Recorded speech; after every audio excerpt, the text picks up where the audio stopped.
Hi guys, Freddy here. Welcome back to another Retro RPG.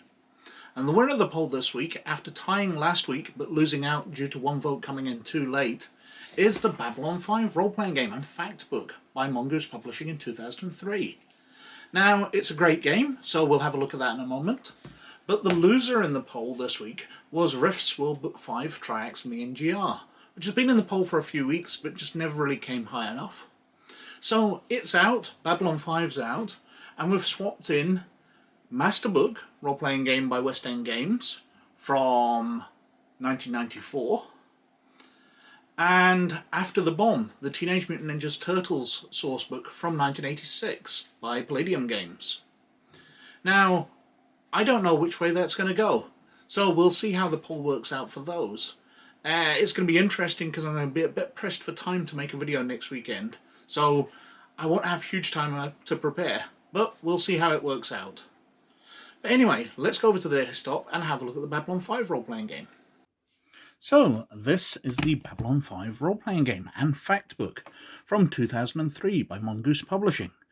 And because it's from 2003, like everything else role-playing based at that time, it's a D20 product. So it uses the 3rd edition Dungeons & Dragons rules, basically. Now, as I've said many times before, I'm not a big fan of using the same rules for lots and lots of different games. I don't see the reason why Babylon 5 should be compatible with Stargate, should be compatible with Farscape, should be compatible with the Lone Wolf role-playing game, should be compatible with Dungeons & Dragons. No reason for that at all. But it's a solid rule system, so I can understand why people did it. And I imagine it got a lot of publicity for games which otherwise probably wouldn't have been published. So let's have a look at the back cover. So, Babylon 5 role-playing game and fact book. It was the dawn of the third age of mankind, 10 years after the Earth-Minbari War. The Babylon Project was a dream given form. And so on and so forth. It's the introduction speech given by Commander Sinclair in the first season. Because this is basically a first season role-playing game. Now, as they went on, they were going to release the other seasons as source books. I have a couple of those, I think, but I definitely have the first of them, but I don't believe I've got all of them because I think I lost interest as time went on. So, featuring the space station that changed the destiny of an entire galaxy, this all-new role-playing game allows players to take on the role of characters on board the Babylon 5 station and travel to the many stars and planets seen in the award-winning television series. From lowly lurkers and smugglers through to brave Earthforce Officers and members of the Minbari warrior caste, a whole galaxy awaits to be explored. Inside you will find characters on Babylon 5, complete guide on creating characters for use within the game, from disgruntled dock workers and small-time smugglers to the brave Earthforce personnel who have sworn to place themselves in harm's way and defend their world from any threat. Skills and feats, combat, equipment and vehicles, telepaths, all alone in the night, a detailed look at the station, sky full of stars, a tour of the galaxy, and signs and portents. The entire first season of Babylon 5 is detailed within this rulebox, with an timeline of events, as well as covering all major characters and conflicts that took place in 2258. So as I said, this is based on the first season, and it covers that quite heavily. Although it doesn't really...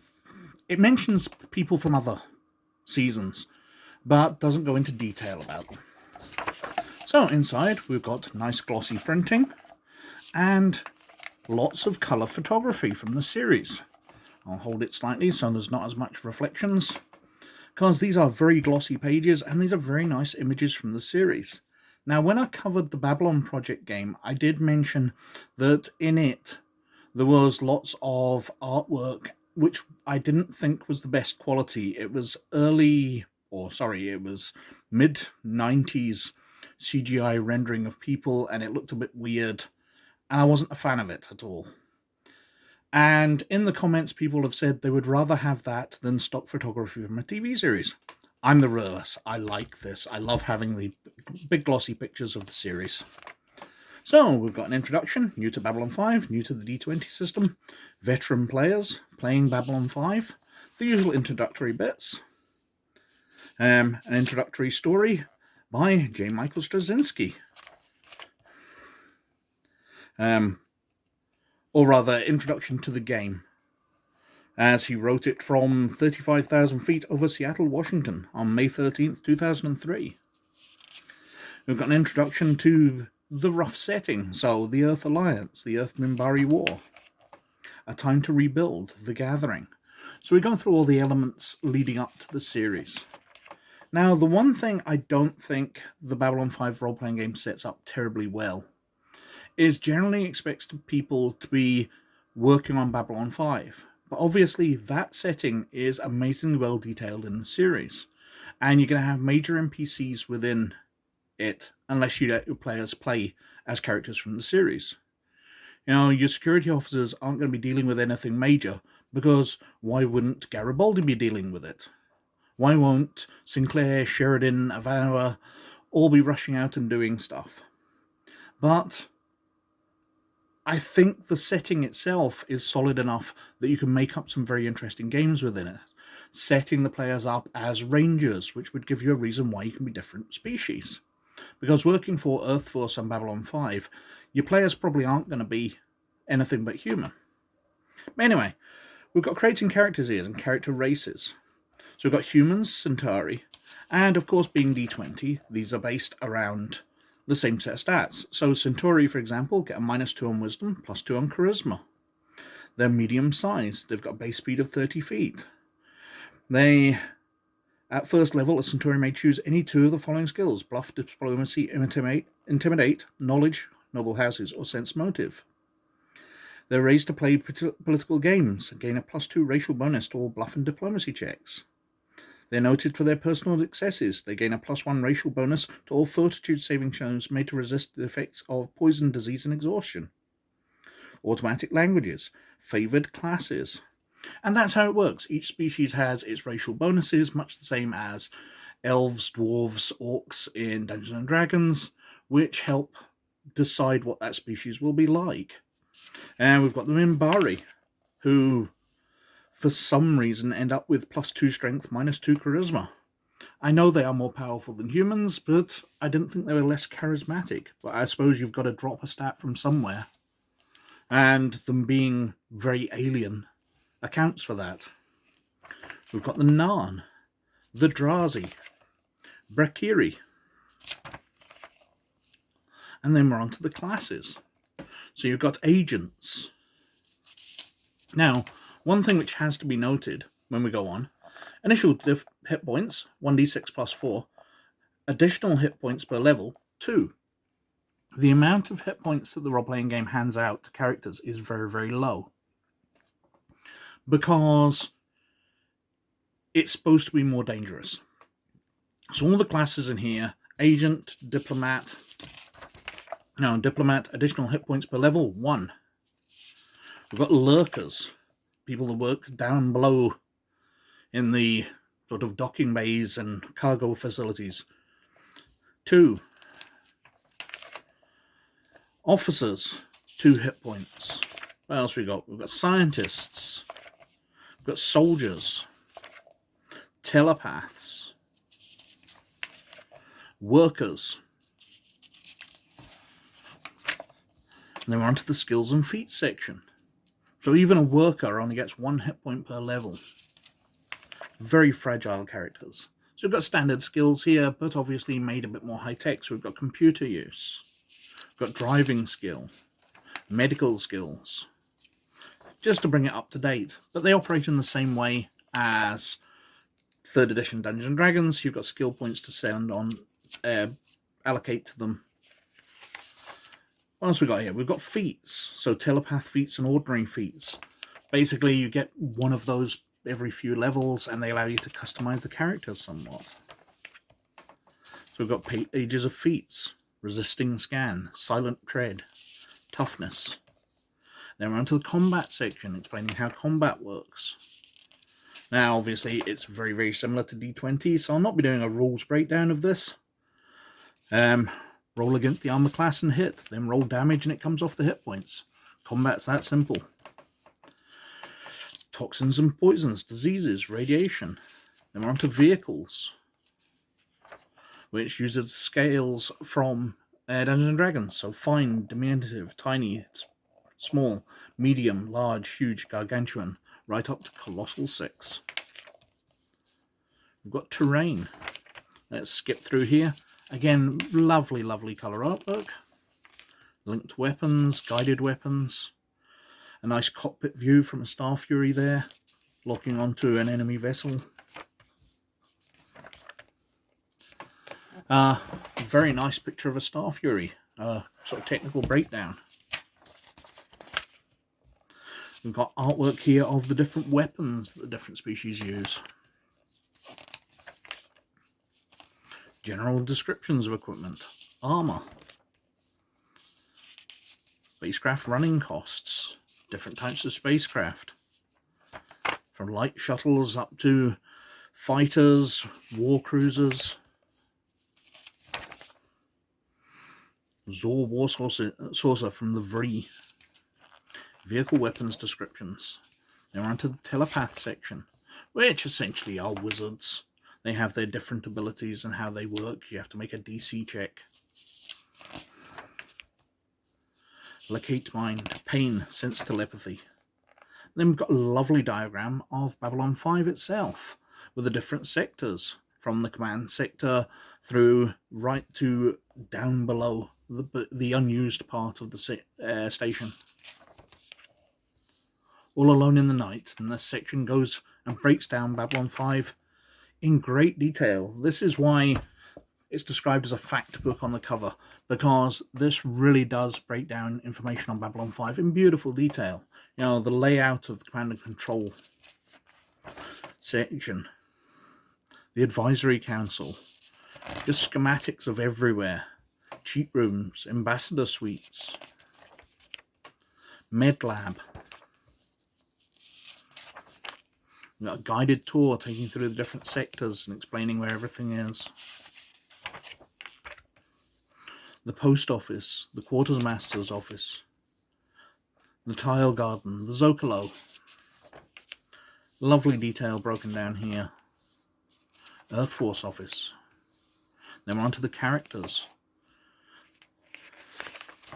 So we've got Commander Sinclair, Ivanova, Laurel Takashima out of the pilot movie, even though she didn't really make it into the series. Garibaldi, Franklin, Dr. Benjamin Kyle, who also was only in the pilot movie.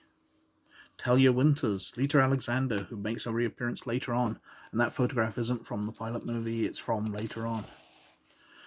Delenn, as she's shown in the first season, not the pilot movie. Jakar.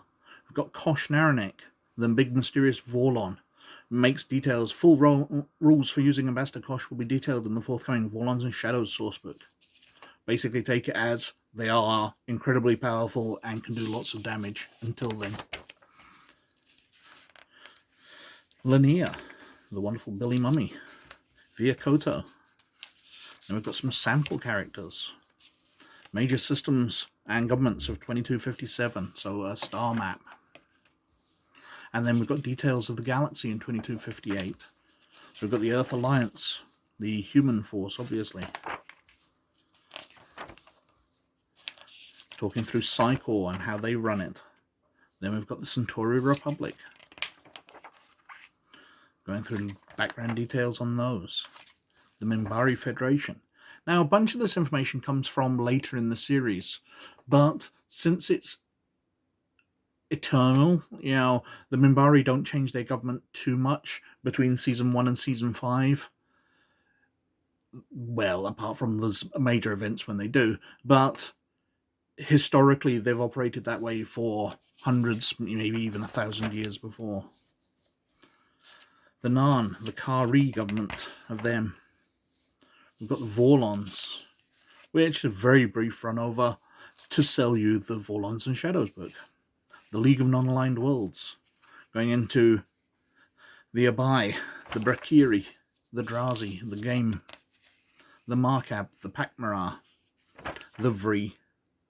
And they're on to Signs and Portents, where it goes through every episode of the first season, from Midnight on the Firing Line, details what happens in it, gives you stats for things. So we've got the Centauri mines, we've got the transport routes, we've got radar control and command ship, And then we've got scenarios and campaign hooks, how your players can take it, or how you as a games master can take advantage of what's happening during that episode. We've got Soul Hunter, the Soul Hunter Transport, Nagrath, Born to the Purple, and just on through them. Infection, where we've got the Cardiac Stimulator, Organic Technology, Organic Scanner, the Akaran Warrior, Parliament of Dreams, Mind War, where it should go into the telepaths a bit. Yep, stats for Alfred Bester, the Psychop, the War Prayer, which I remember on the VHS copy I got when the series was being released was called the War Player, which made as much sense. The Sky Full of Stars. Again, going through all details of what's in it and hooks so you can take advantage of those episodes. Deathwalker.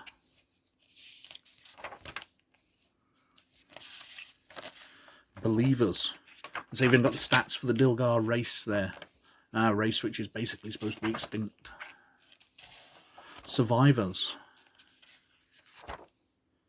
Detailing with alcoholism.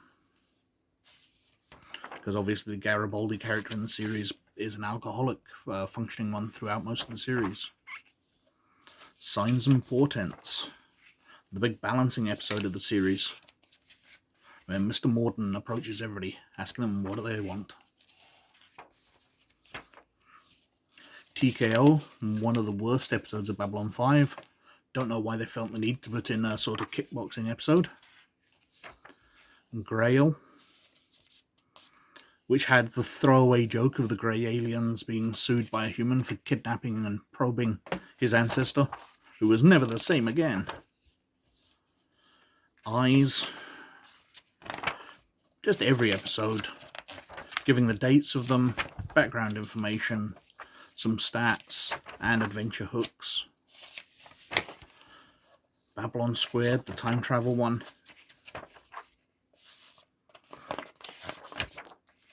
Chrysalis, and that is the final episode of the first season. It goes through what happens in that, the assassination of President Santiago. The hooks and campaign hooks. And then we've got some information about campaigns on Babylon 5. How to hook into the TV show. Epic campaigns. It also mentions the source books which are coming out, which will be based on which year. So the Coming of Shadows, 2259, Point of No Return, 2260, No Surrender, No Retreat, 2261, and the Wheel of Fire for 2262.